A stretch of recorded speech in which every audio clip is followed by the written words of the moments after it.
Hey everyone, this is Fosry from Lucid Sight, about to come live on the stream.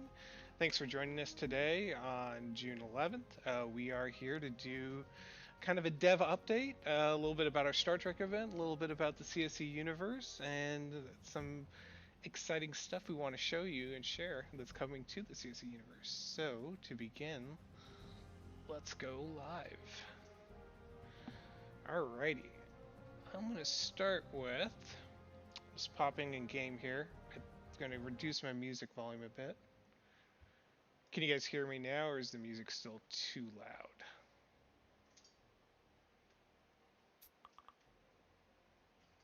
Volume is a bit low for...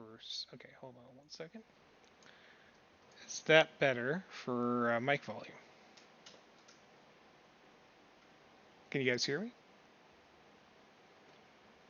All right, I'm going to bring Ryan in. Ryan JK is the community manager for CSC and works with us closely to help give dev updates. So Ryan, why don't you join us? Hey, how's it going, everybody?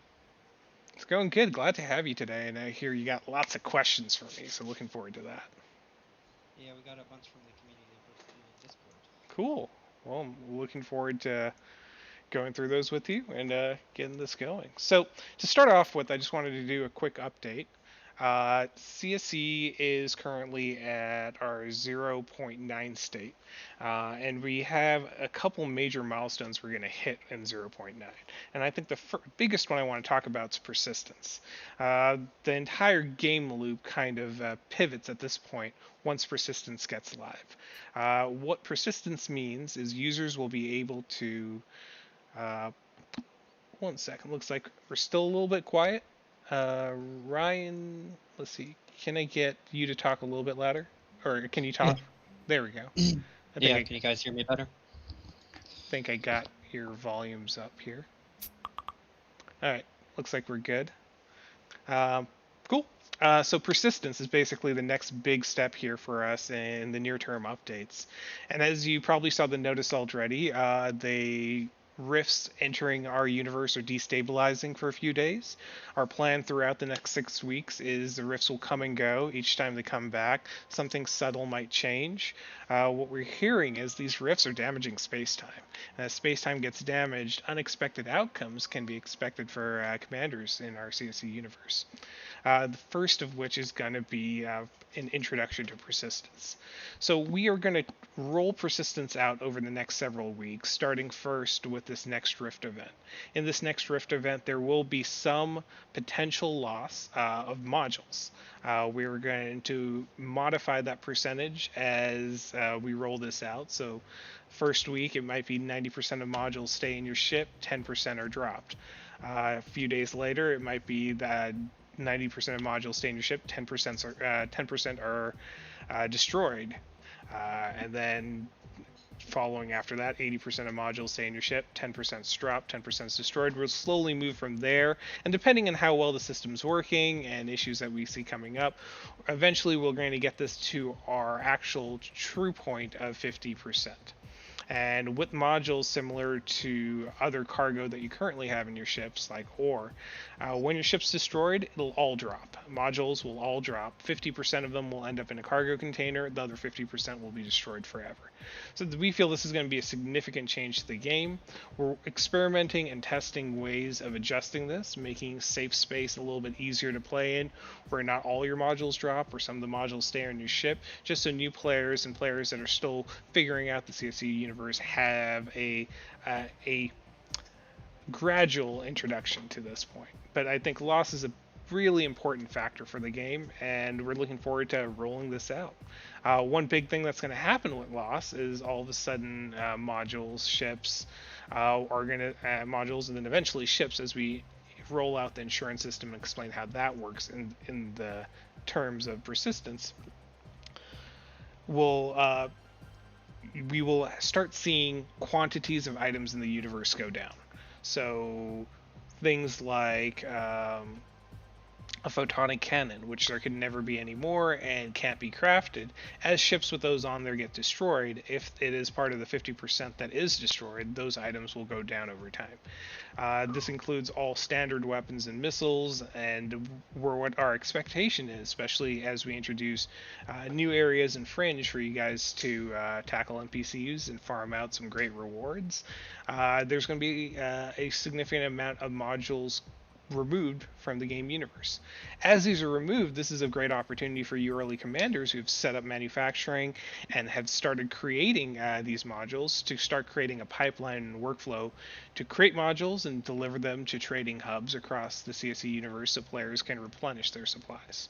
So this will be a very exciting few weeks for us as we start really seeing this, really seeing the closed loop of our in-game economy. So instead of just talking to you guys here, I'd love this to be a little bit more conversation here with Ryan. So as I discuss aspects of CSC and features and things coming up, I'm also going to just kick it off to Ryan. We'll go through a couple of questions and see if he has any questions he'd like me to answer as well. So before I do that, first I want to make a big shout out to Joe G Flip. He found the first skin at all in the game. So there are actually several skins available as loot drops and low chance loot drops in certain ships. And the one I'm sporting right now in our dev build is the one he found, Yuri's Vengeance. And we dropped a little bit of lore for those interested for Yuri's Vengeance on who Yuri is, his role in the Reaper Corporation, and he's actually part of one of the larger stories that we have to release lore-wise later in a few weeks here, actually, I think. So, Ryan, how are you doing today? I'm doing pretty good, and I got a lot of questions from commanders that were inquiring about a variety of things. One of the things that people have been wondering about the most coming up is the stacking penalty that we've talked Yes. about before. They're wondering if that's still coming and when they can expect it. Yeah, actually, stacking penalty is something we're discussing and talking about almost on a daily basis here internally. And we even just did a test this morning with all our devs and staff where we just did a fun battle royale battle between the company to see how that plays out. And one of the nice things about doing this, getting everyone on, especially our game designers and our engineers have been working on this game for years, is they know all the tricks and the trade secrets of the game, and utilizing multiple of the same modules stack can create very difficult builds to take out, especially in a PvP scenario. So the stacking penalties, I think, are a core way of tackling this, and we are expecting that to go live in one of the updates in the next few weeks. So we will announce when it's coming live, and basically what you'll end up seeing is using modules of the exact same item ID. So the exact same type module will have less of a benefit as you go past one. So the first one will give you 100% benefit, the second one might give you 50%, third one 25, fourth one 12.5, so on and so forth.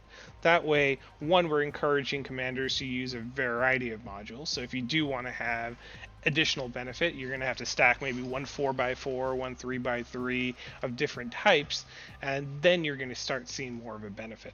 What we're currently debating and experimenting with on the dev side is that even enough? Is letting you stack 12 different shield types still too much of an advantage, or creates a scenario where a player can be nearly invincible in a PvP or NPC scenario? So that's the delay in terms of releasing that balance element. And also there's some other things we're doing right now to streamline the new game experience and expand upon the story content and the item progression players see when they start the game. And we'll get into that a little bit later. But good question there. Just a clarifying question on this from the chat. Only Toasted wanted to know if this involves different tiers. That's Different in the tiers. tech level. Yeah. So from my understanding, for if you had a T1 double R1 shield and a T2 double R1 shield, they wouldn't conflict with the stacking penalty. Correct. They would not conflict. So the tier, when you have a different tier weapon, a higher tech level weapon, it has a different item ID. So you could stack a T1, T2, T3, T4, T5, T12 eventually when we get there. But yes, they will not conform to the stacking penalty. Okay. It looks like right now we have 74 people watching in D Live and 15 on Twitch. So hi everyone, thanks for joining us today. So with the talk of persistence during a route in the next few weeks, the other big thing that we touch on every QA is the insurance. Yes. I know we mentioned it in previous QAs, and one of the things that questions still coming up is if there's been any further confirmation on how insurance will work in regards to fringe space. So this is something that we have been running for the last several weeks on our dev environments. So as our QA and staff have been playing, we've been playing with full insurance live and full persistence, full item loss, unless you have your ship insured. Well, ship loss is the only thing you can protect. Items are basically always lost as they're destroyed. And a couple things have come up that we want to tackle, and we're planning to roll this out in parallel to the persistence rollout.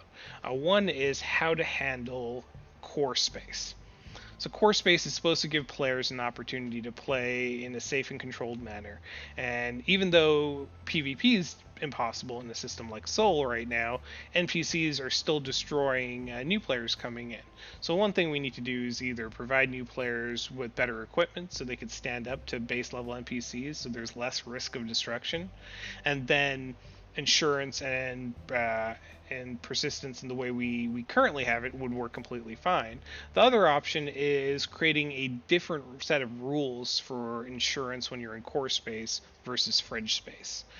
This would entail in core space when your ship's destroyed, maybe there's some base level insurance, everyone just gets their ship back.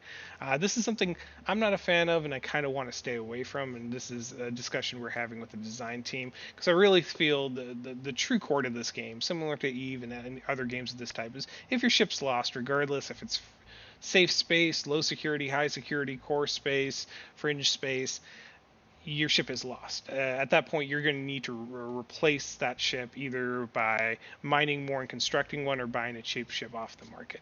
So we're probably going to lean towards something similar to what we've discussed in the past of insurance, where there is a 4-tier system of insurance. The highest tier is similar to FF, but the lower tiers will provide you either the GRP for the fair market value of the ship, or components where you could craft the ship, or you could resell those components and try to get a smaller ship, or sell the components for GRP to get a different ship. That's primarily how insurance can work, but we will have a comprehensive in-game post and blog post to cover that as we're rolling it out, and it will roll out in phases similar to how we're going to do the persistence rollout next week. Right now, I've just popped open my cover screen here. I was going to switch over to another ship while we continue to talk. But Ryan, go ahead and do one more question while I get this ready. Let's talk about some of the newer systems that might be coming out. Hades wants to know how new star systems are going to be generated, and when can we expect more star systems? Perfect. Great question.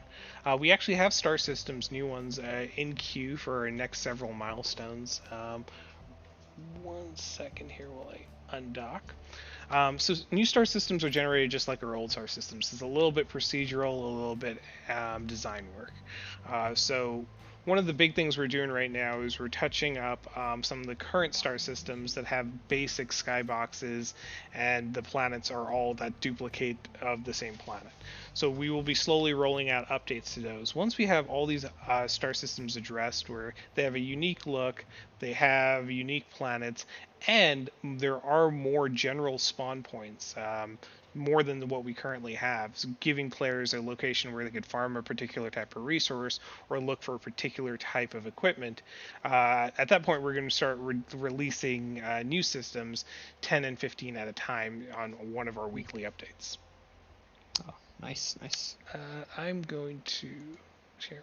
So I just wanted to show another skin here. So we've talked about skins before in the game, and I think we've come to the point where skins will be coming out in one of our weekly updates in the next coming weeks. But this is one of the skins, one of my favorite skins for the Harvester. It gives it a kind of a white knight type of look. Shining blue makes it really stand out. For example, this is a test system. As you see, it's Lucid Estates that we do a lot of our testing on the dev environment. But it has great contrast and just looks really sharp. So I'm going to go through a few skins here as Ryan continues his question, and then we'll get to some other items we want to discuss. Oh, well, since we have the harvester out, let's talk about some hidden mining fields.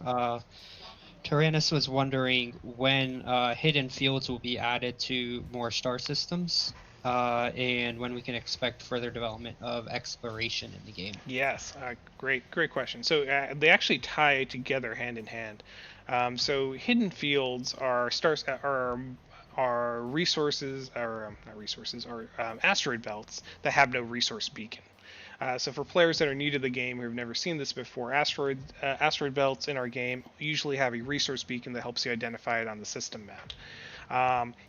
There are a handful of hidden belts across the game, and part of the exploration system that we'll be implementing, it's going to be a new mission type, is it causes belts and locations to instance whenever a new mission's available. For example, if someone sees a mission in Sol System that says, oh, go to this coordinate, right now you'll go there and the NPCs will spawn.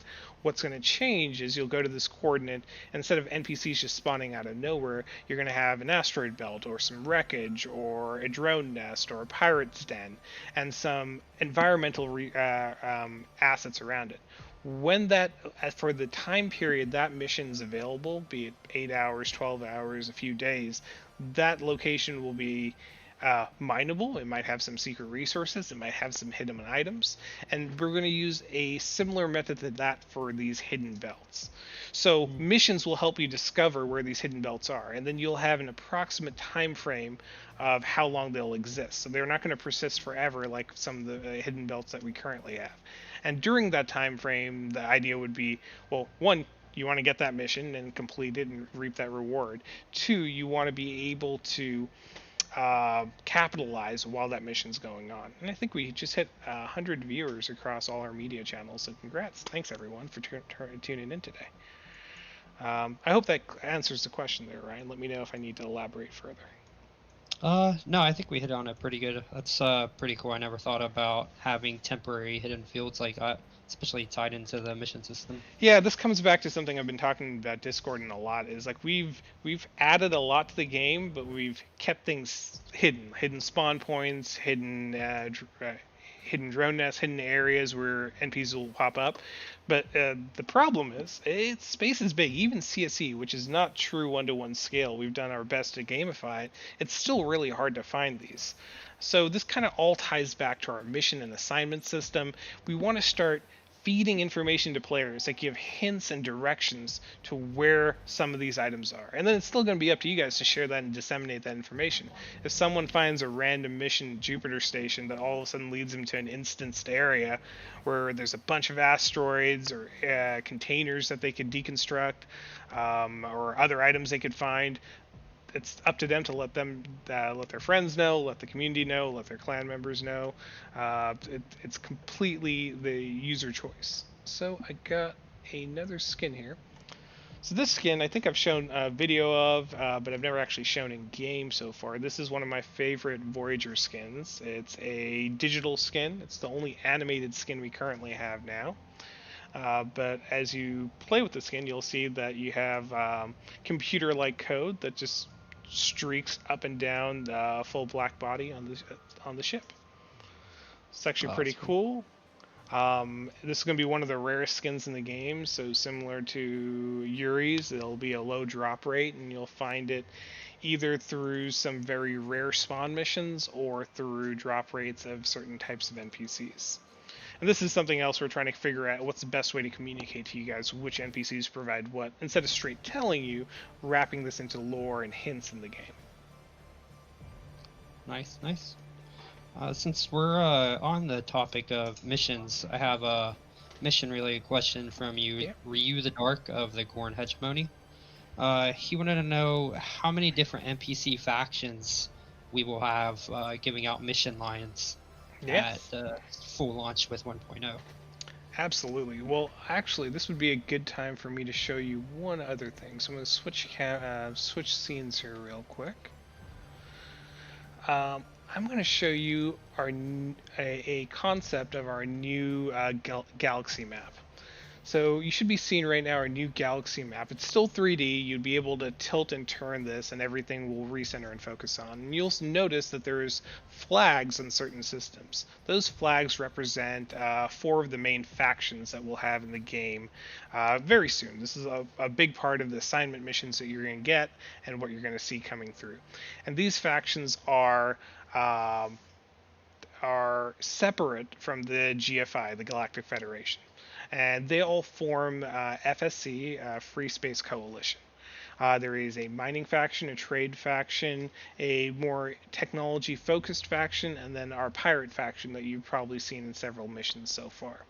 A lot of detail coming out to this, but you'll be able to know which systems are controlled by who and what they provide.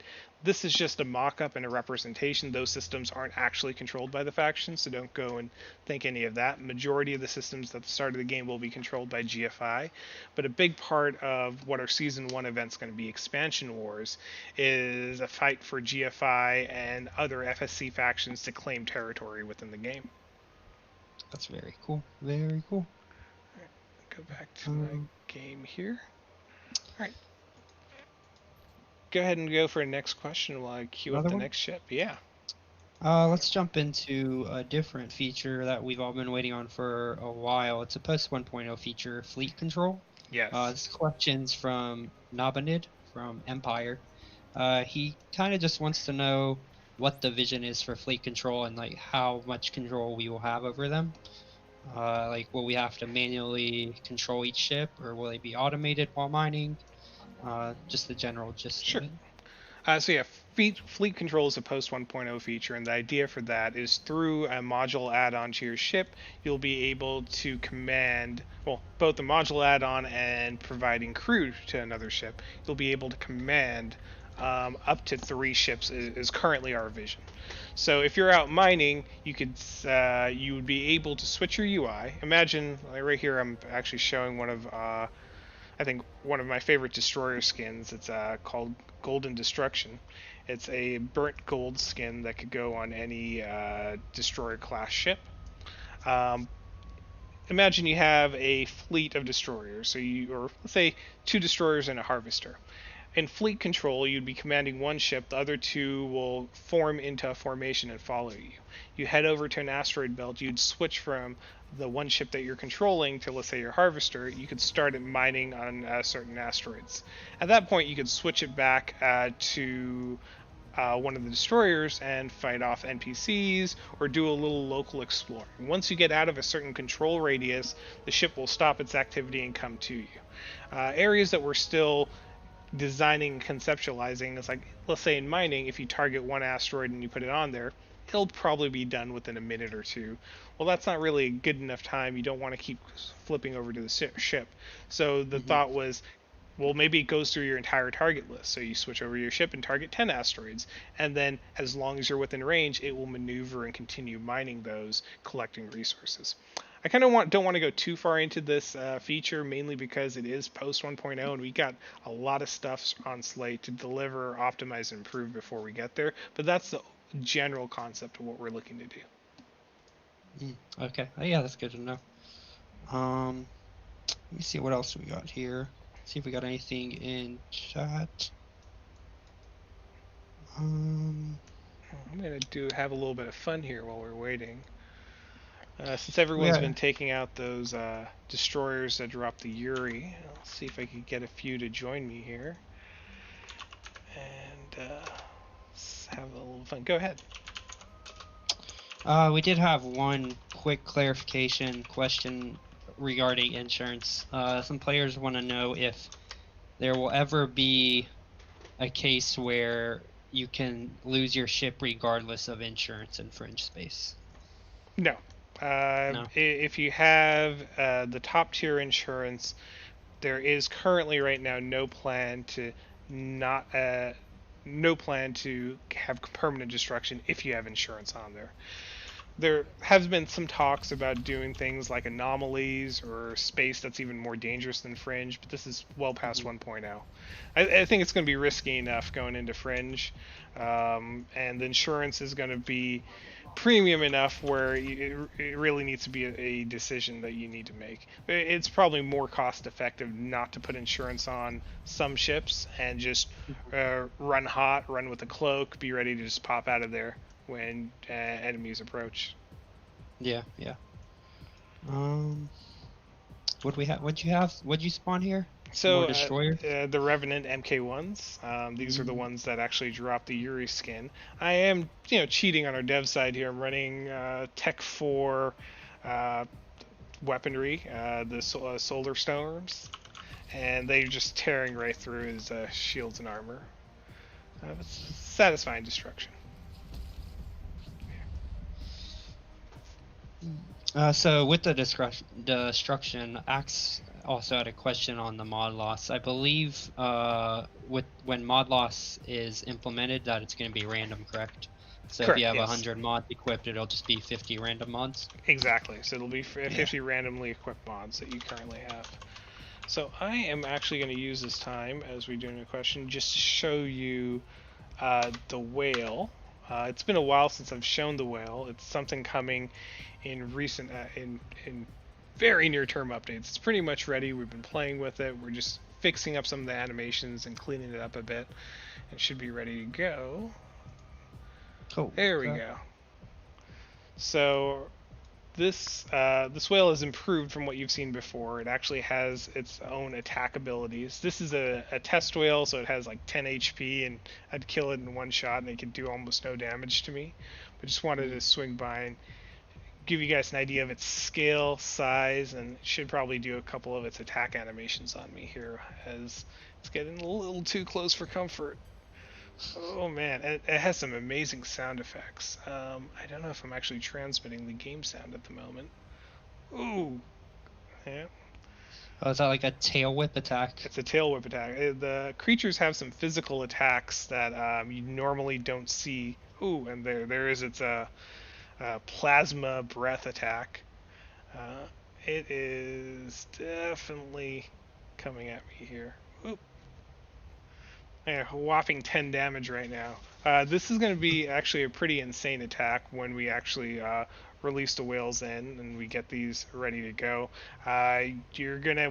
This is a boss level creature close to the Borg cube. It's not going to be easy to kill at all, and it does a lot of area of effect damage. So you Oh, definitely want that's to be cool. careful. I'm just gonna kill it here real quick. One of the coolest things with the creatures is each one of them has their own death animation sequence, Oh, which is pretty neat. And we have 5 different creatures coming into the game. The whale's just one that we've shown, but there's several others that look pretty awesome. And I'll share more of those in future streams. We want to give a little example of that. so let's jump over to, we got a couple questions more revolving around the economy Mm-hmm. from Chuck and Dark Horizon. He wants to know if when we can expect to see item specific data and analytics, how Yeah. long off, essentially API is Yeah, what he wants to know. this is something me and you were just talking about before the stream because it's hard to track progress and what exists in the universe if you can't look back at historical data and see, well, how many of this was destroyed and what the rate is. Good news is all that data has continued to be collected for as long as we've been running the game and we've had these items coming in. We have ways on our own end, on the dev side, to expose that into graphs, charts, and export into CVS. We're just working on what the UI implementation of that will be in client and then what an external API would look like. So there's base Mm-hmm. things we need to do like rate limiting and making sure no one can just hit that API so hard it completely crashes the game. And one Mm-hmm. thing we've tackled a lot with lately is hack prevention, hack detection, and there's still more work we're doing on that. So we have a list of priorities coming up. Mainly game stability is at the top of the list. After that is content for players to make sure that progression makes sense and is doable. And then right after that, it's providing more transparency in the data, a public API. It's pretty much ready to go, but just needs a little bit more time for us to harden and make sure no one can just hammer that API a ton and bring down the game. If that makes sense. Yeah. While we are going to the next question, I think I will show you this ship right here. So this ship is, if anyone's followed me on Twitter and listened, seen a little bit of the story I've been talking about, this is done by the AIM Corporation, or not AIM Corporations. Basically, AIM is an association of independent merchants. It's one of the factions in the game that you will find in far core space and fringe space, and this is a faction that's primarily, as their name suggests, are merchant traders. So this ship is actually a trade vessel for them. It's currently unnamed, but it is the first AIM ship that you're going to actually see. And if you notice its color scheme, you might realize that there are some FSC NPCs that share this color scheme currently in the game at certain spawn points. Or maybe not if you haven't come across this spawn point. So again, FSCs are Free Space Coalition, and it's a conglomeration of 4 other factions that work together in opposition of GFI. Not necessarily adversarial, just different political interests. So let's just take a look at this first ship. These ships are massive. They are dreadnought size, so they're the next dreadnoughts that are available in the game. They will be difficult to craft, just like the current dreadnought, and the blueprints will be exceedingly rare.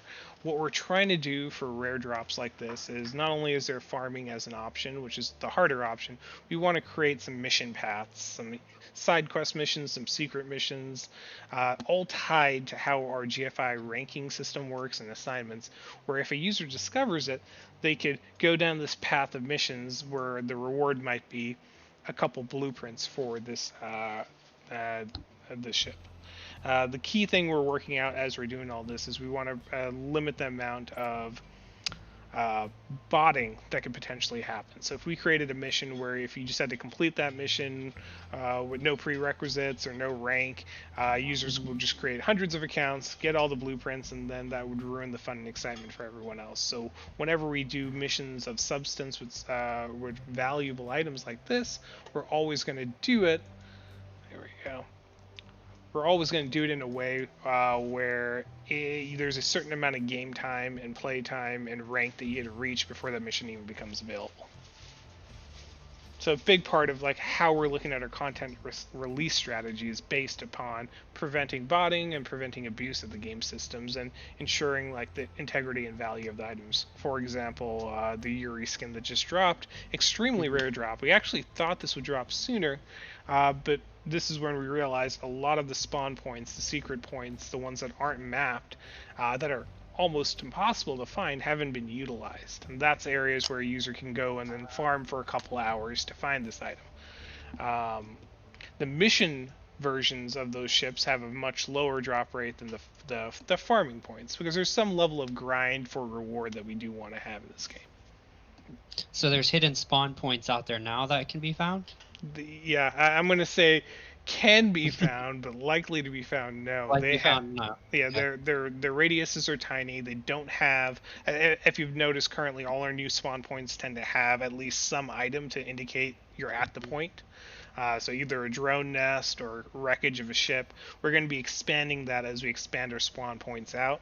And then we're going to try to change the way the drop logic works. So instead of destroy 10,000 of the ship for one chance of getting it, we'll do the drop logic as, all right, you see 100 of these ships, but one of them has a slightly different name. That one that has that slightly different name, maybe a letter or a number at the end, that one has a 50% chance of drop, but it might only show 1 out of 100 times.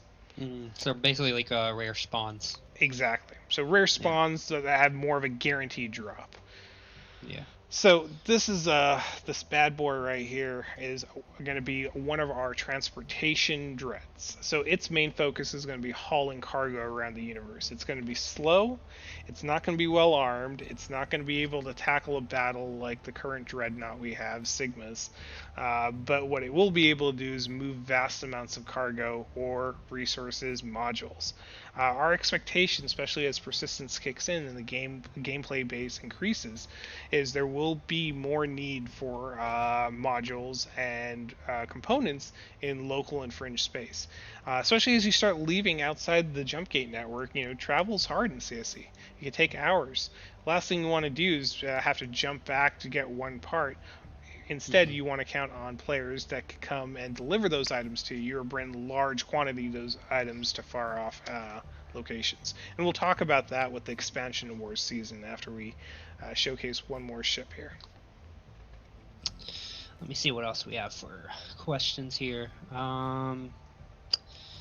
So another big feature post 1.0 that everyone's looking forward to is construction of player-owned stations. Yeah.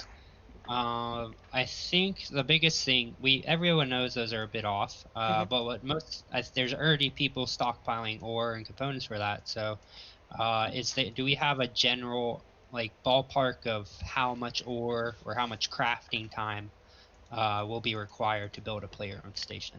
This actually ties directly into our Season 1 Expansion Wars, so remind me this question when we start talking about it, because Expansion Wars is going to be the first time the players as a community get to decide where this next station gets built and for which faction.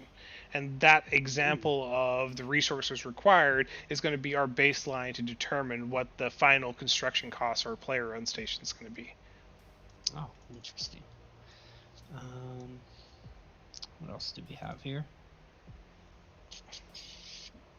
Just another quick clarification question on insurance. Insurance will be purchasable in both GRP and GFC. You always have both options? Correct, yes. GRP and GFC, there will be some insurance that will only be for GFC. This would be the premium level insurance, but the base level insurance and insurance that will give you at least the value of that ship back can be purchased for GRP. Okay.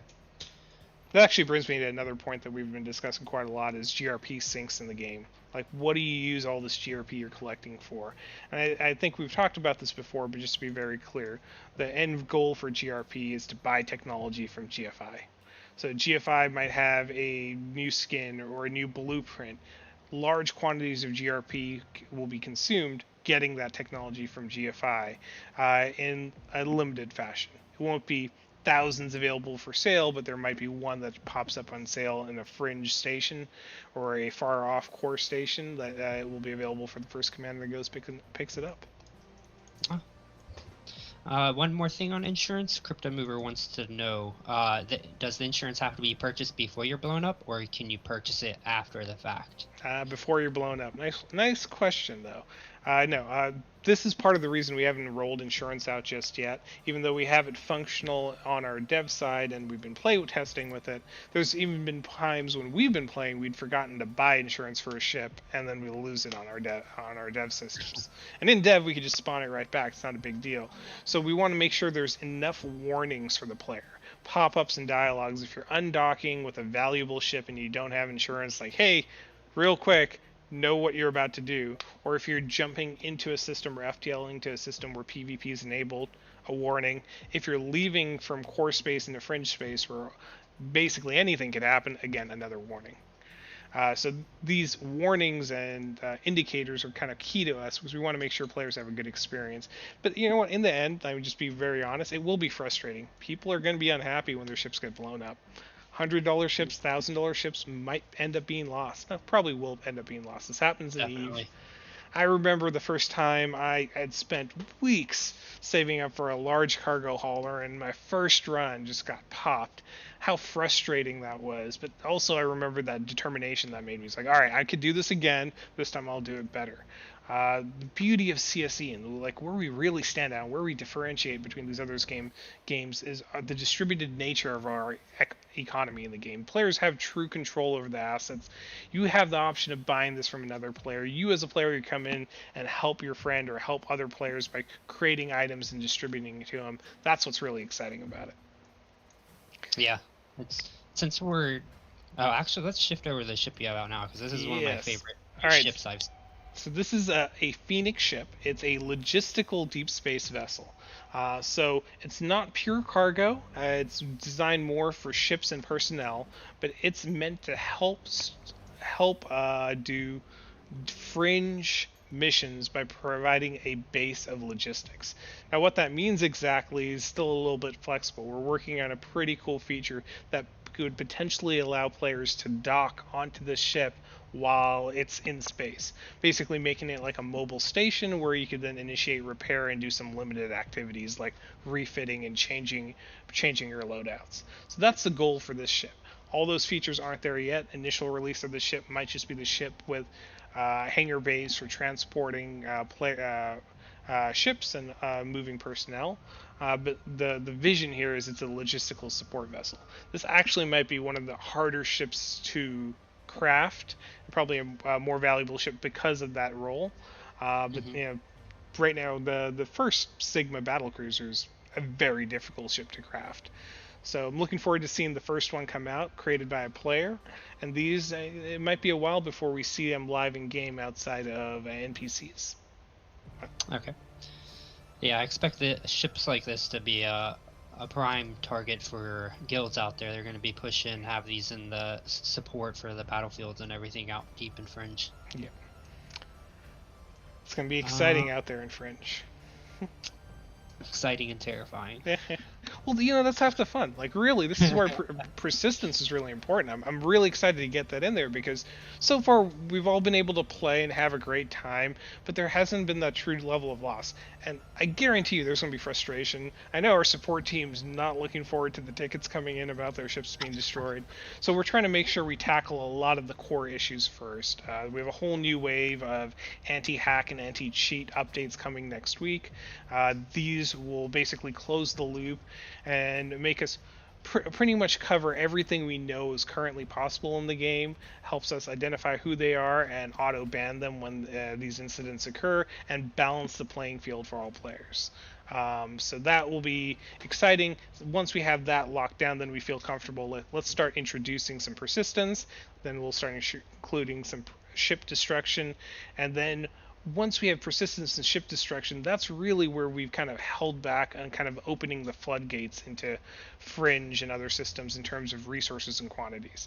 You will see more resources and more rare resources in Fringe systems once there is a definite, like, this is a challenge to get there. It should be mining operations, multiple players working together to successfully mine in Fringe. It shouldn't be able to be done by one player in a ship that either spoofs the NPCs or just is able to uber tank damage. Yeah, that kind of leads into a question about mining beams, because right now in the current mining meta, the thermal algod just rules supreme. Everyone's using the thermal algods everywhere. Correct. So some of our crafters that are creating some of the larger beams like the Galamide Pulse Miner, the Binary Graviton, or the Vulcan Cascade, they want to know if there's going to be, if they can expect a rebalancing of those beams, or if they're going to become a lot more useful when more systems are released, which kind of seems like the case from what you just said, that once we get more systems, the disparity in ore quantity and quality is going to be a lot greater, making those higher yield mining beams more relevant. Correct. Yeah, it's going to be more. It's going to be a challenge in terms of storage. Really, the expectation with those higher yield mining beams is one person is just draining asteroids, ones that might have hundreds or 200,000 in quantity, and other players are playing the support role, picking those items up, transporting them to a larger ship, or transporting them to a nearby station.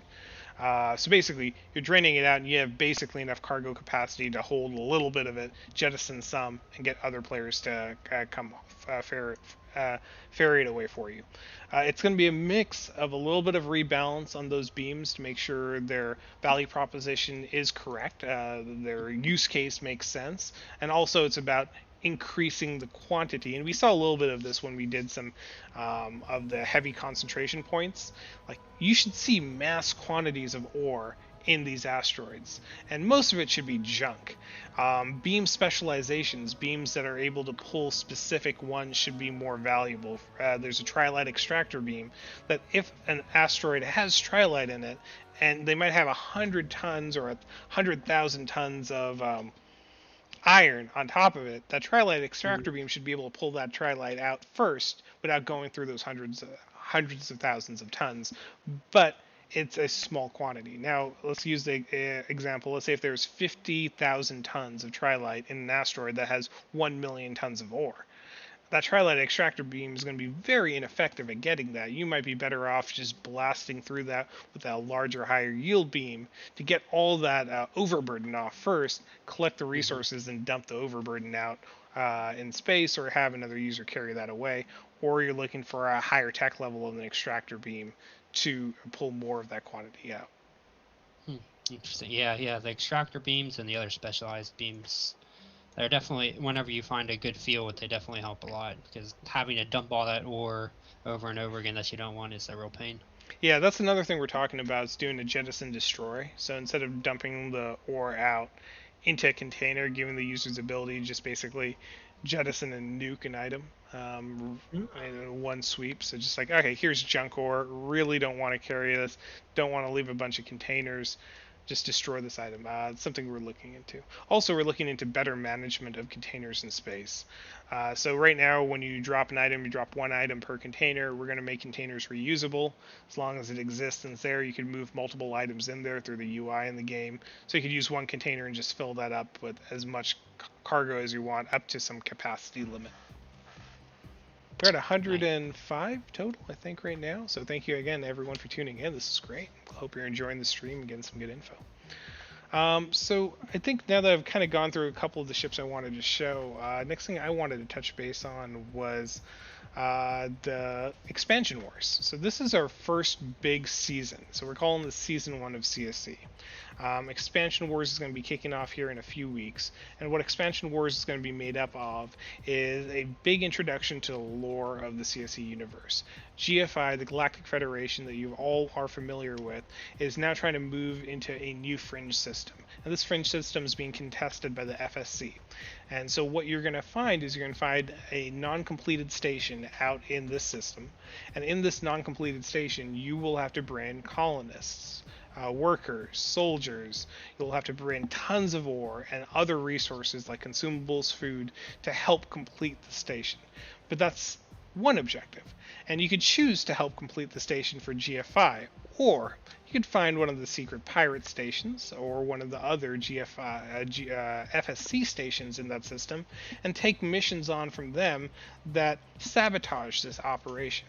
And based on mission completion, resource delivery, we're going to continually run a counter of who is winning this event. And this event will run several weeks, and there'll be several milestones in this season where users will come together for global events. But the end result will determine who controls that system. The player can contribute to both sides, but the side that wins will get a specific benefit. A player that has a larger percentage of contribution to one side versus another will get a special reward at the end of the event. So, for example, if you decide to play both sides and be a double agent, do a bunch of pirate faction missions, a bunch of AIM missions, and then still deliver a bunch of resources, you're not necessarily going to end up with a bonus for both sides. There's going to need to be a statistically significant amount of work you did for one side versus the other to get that reward. So your loyalty will be rewarded. Your loyalty will be rewarded, and also once that system changes ownership, there will be some perks that are associated with that as well. So this first event and all the submissions that will be part of it, and the construction of the station is going to kind of lay the framework for player-owned stations. So you'll start seeing the quantity of resources you need to bring over, how they need to be delivered, the personnel that you're going to need to bring over, and what that criteria is going to be to complete a station. Station completion, or creating a station in the game, is going to be done through a station charter. A station charter gives you permission to deploy a station. There'll be either some in-game UI or done some or communication with us, the developers, on where you would like to deploy the framework of the station, and then at that point missions are generated. But you as the player or you as the guild need to provide the reward and incentive. So you could just do the missions yourselves and try to bring all the resources there, but if you're not putting a reward, you might not get help from the rest of the player base. And you might not need it. You might just be like, hey, we're good on our own. We can come up with the trillion tons of iron we need. That might be the choice. That'll be interesting to see which guilds kind of do everything on their own, and if anyone actually opens up to the whole player base. Yeah. One thing I wanted to touch on actually is the concurrent player issue we've seen recently in EQ and solutions we've found from it. So a current setup should be able to handle more than, I think we saw issues around 70 to 100 plus concurrent players in close vicinity or within a system, and we've done a lot of testing trying to identify where the issues are. I'm happy to say we've found from our last update, which improved the situation quite a bit through some client changes, we found some server problems and optimizations that we could address that should solve this pretty well. So these are things that we're hoping to come out next week before the next large-scale Borg invasion into the CSC universe. So it'll be a great another testbed to see, one, the stability of both the client and our server, and your ability to interact with multiple players at once. So this will be we thank everyone who participated in day one of that last event. I know there's a few glitches here and there when it came to large-scale engagements. It's much improved now, but it's only going to get better. We're seeing that same client freeze and crash issue. We've identified where that problem is. We're on it. We'll get that taken care of. And we look forward to scaling this up even more as we get more users in. And that includes the issue where people weren't seeing each other in EQ Pegasi, right? Correct. Basically both related. One was the client would freeze up trying to load players in. Two was the server would freeze up due to the similar issue. And all related to NPC load and for concurrent players. Mm-hmm. We have basically everything we have left now. We have 3 questions left. We kind of have 2 questions about ore scanners. Eskimo wants to know if there's any planned changes coming to ore scanners. Then we have a question in chat from Spaceballs 3000. He wants to know if we're going to be seeing any more specialized extractors or scanners, specifically related to iridium. Yeah, absolutely specialized scanners. This is something we've already have in works and testing on dev. You'll see them being introduced either through the Series 3 crate or some event and mission drops. The main goal right now is providing a path of content, so new players coming in quickly hit a wall on their ability to scale and move forward in the game. So those are the first things you'll see. You'll see GFI rank missions that'll take you from level 10 to level 20 or level 20 to level 30. And at the end of those, we're going to be introducing or giving those players larger SE vessels that will make them more competitive and be able to complete more objectives in the game. As we complete those out, you'll start noticing the missions and the side quest missions will have rewards like blueprints for any types of scanners, the scanners themselves, and a lot of mining specific updates. We did make a recent update where we increased the quantity of common ore that's required for a lot of recipes, just to make sure that there was more incentive for newer players coming in to be able to mine some iron and trade it for some value to continue upgrading. And it seemed disproportionate the amount of common ore that was currently used in the game. Not enough of it was needed or used as we would expect versus some of the rarer ore. Mm-hmm. And so related to that, with the common ore change that we did recently, Crypto Mover and a few other people were interested in this as well, in regards to refining modules. Since they're all pretty similar now, we've talked about it before. They just wanted to know like the general thoughts on how we can expect refining modules to be differentiated, since we do have so many of them right now. Yeah, we have lots of them. Players have been doing a great job of like finding higher tech level versions of it. So this is on cue for one of our sprints to balance those modules out in terms of quality and rarity. They were kind of all released as a baseline level. They were incrementally better here or there. This is just going to be making their benefits more apparent, including their benefits in their descriptions. For example, this might be a basic sluice, this might be an advanced sluice, this might be an epic sluice, so it's easier for players to tell which ones are better to use. Don't have a hard date. It's on my milestone list here, but I can't find you exactly when, but it is on queue for sprints we have coming up for CSC development. And I think when we talked about this before too, there was mention of the manufacturers and how those will have essentially quality levels. Like some of them will be like kind of the low end refining mods, and some of them will be higher end. Yeah. This is for the manufacturing end, not the workshop end, correct?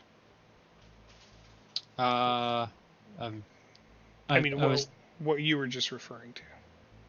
No, for like just the refining mods and how the way can kind of expect them to be like higher quality from certain manufacturers. Correct. I thought basically we had talked about last time, still in slate here, is basically bringing some of those refining mods or basically workshop mods into manufacturing as well to provide reduction in time and improved speed. This kind of goes into a longer term roadmap that we currently have laid out, which includes the introduction for ability for manufacturers to reduce the build time for a lot of the top tier items. For example, ships. Ships could take quite a long time to manufacture currently. So we want to give a path for players really specializing in manufacturing for ways to reduce that. And we'll talk about that in future streams, but we have almost something similar to a skill system in queue. One thing I do want to talk about, as it's tied to the mission updates, adding instance missions and discovery missions, is commodity market trading in CSC. So this is an aspect of the game that I'm a big fan of. It's one of the things I love doing in EVE, love doing in Elite Dangerous, is finding NPC resources for one price in one system, moving them to another price in another system for some type of gain or profit. This is really going to be tied into organic harvesting.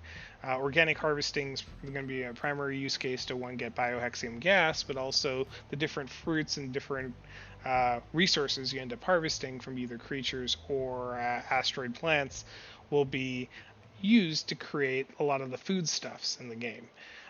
Those items, foodstuffs, luxuries, technology, can then be manufactured either by a player or purchased from an NPC station, and a pairing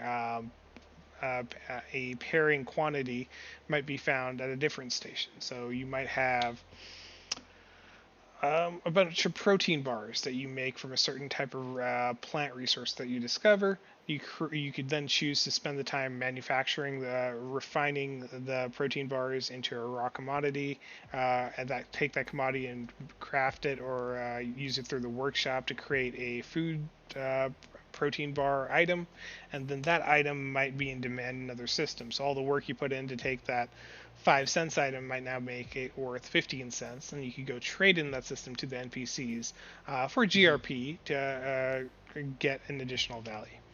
Along with that, there will be rare items that might just show up once in a while, like exotic space brandy, and that exotic space brandy might be worth a lot more GRP to certain systems versus other systems.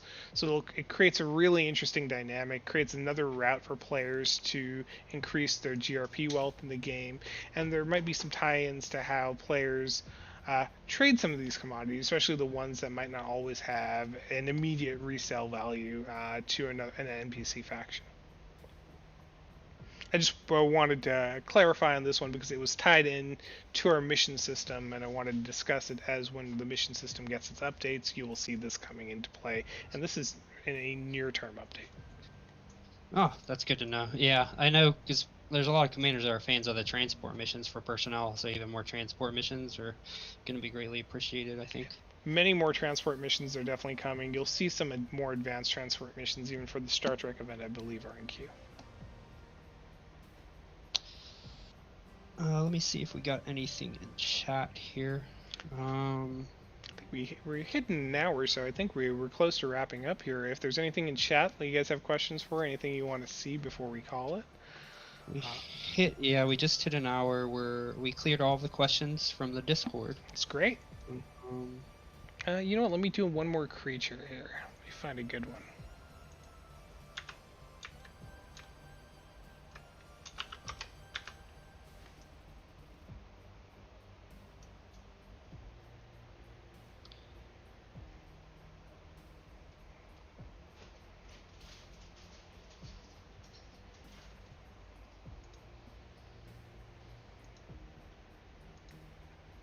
Alright, so you guys might remember this creature as well. I think we had this in early spawn. This is basically a space ray. It is another large boss level creature. It has a pretty wicked area of effect attack. I think I'll trigger it if I get close enough here. But you can kind of see, compared to my Dread, this Dread is pretty huge. I think that's its main beam type of attack, but as I get closer, it's going to do this electrocution. Nope, still doing the beam attack. So similar to our other similar to our other AIs currently in the game, the creatures are going to have more advanced AI logic. We actually improved the AI logic a little bit in this last update, and basically through the last update, you'll now notice that some NPCs will use different tactics. They might orbit you, they might come and stop at a distance. They're not all just trying to come really close into you. I'm going to go right through this one. Alright, and let me see one more I can spawn here. I got one question for the ore scanners that we had hit on earlier.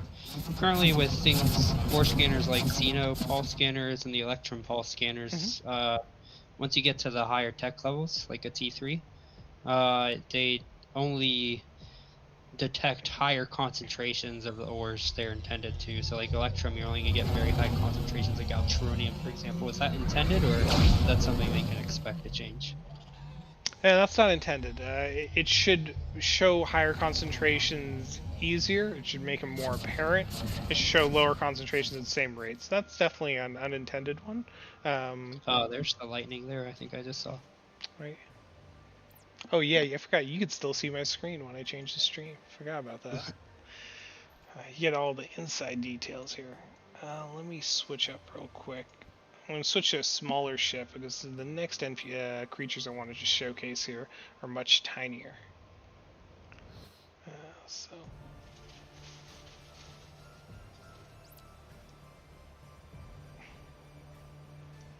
Okay. Any other questions from chat? This has been great. Thank you guys for joining me for this hour-long stream. We were competing. Well, we were competing earlier with the PlayStation 5 announcement, which was awesome.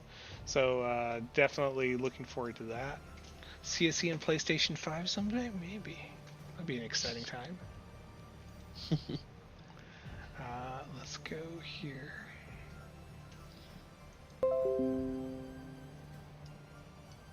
Okay, so we have. I went back to my Voyager here. Let me just spawn up a new creature.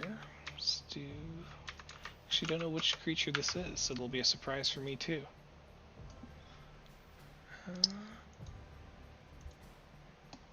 So tell the creature to enter.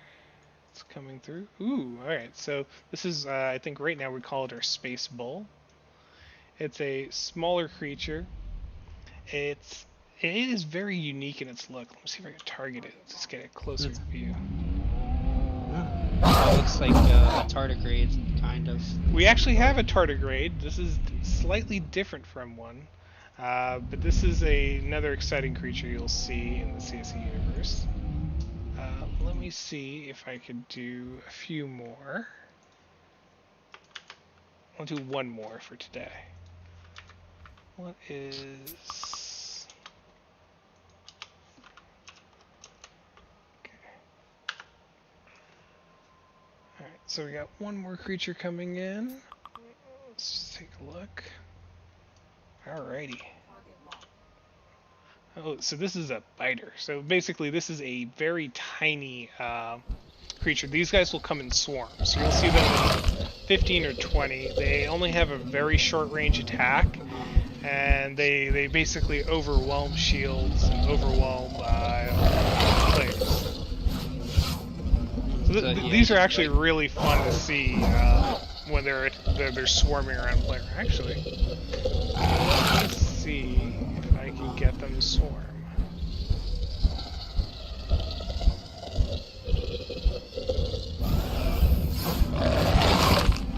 Is it fighting the bull? No, it's trying to attack. it's trying to attack me, and it thinks it can reach. It thinks its attack range is larger. That's all it's worried about. And a couple reminders while we have everybody here. There is an ongoing screenshot contest, and for when everybody who submits a screenshot to the Steam page, you'll be entered into a raffle for 5 Star Trek crates. There will be 3 winners receiving 5 each. And then also we could probably, once we're done with the ships, jump over to the auction and check the auction out and talk about the way we're doing with that. Yeah, I definitely want to wrap this up with just kind of syncing up on the Star Trek event where we're at, what's still coming up. Yeah. Today's 11 o'clock winner. We have not made the tweet yet, but it is Picard again. So Picard has won 2 days in a row. Tomorrow is the 3rd day, so we're looking forward to see where it is.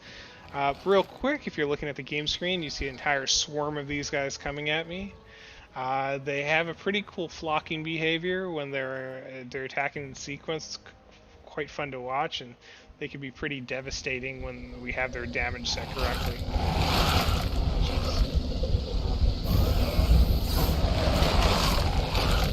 Imagine being in like a Vanguard and getting attacked by all these guys.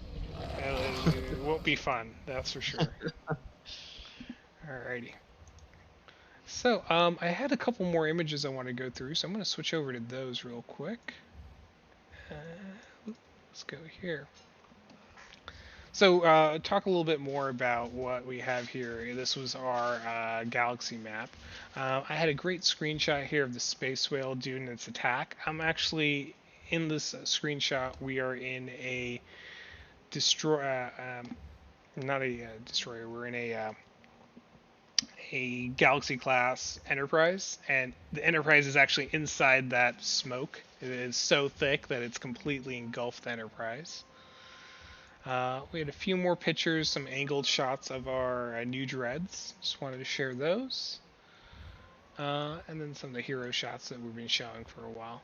But those were all the pictures I think I wanted to go through with you guys today. Thanks for tuning in. It's been an hour, so appreciate you there. We still have over 100 people across all channels, so thank you so much for joining us today. This is great. We are looking forward to our next stream. We're going to try to do these with a little bit more cadence. It's easier for us to get you guys updates. It's great to hear back from you, show you some of the cool stuff. There are some pretty neat environmental items I want to show on our next stream. Nebula clouds and new environments and a whole new set of asteroids and both traditional ore asteroids and organic asteroids that you guys will start seeing filter in with some of the fill-out updates for our current star systems. Well, thank you so much, Ryan. Anything else before we call it a day? Nope. I think we wrapped everything up and we hit all of our questions. Great. Well, thank you all for tuning in, and we'll talk to you later. Have a good one, everybody. Fly safe, Commanders.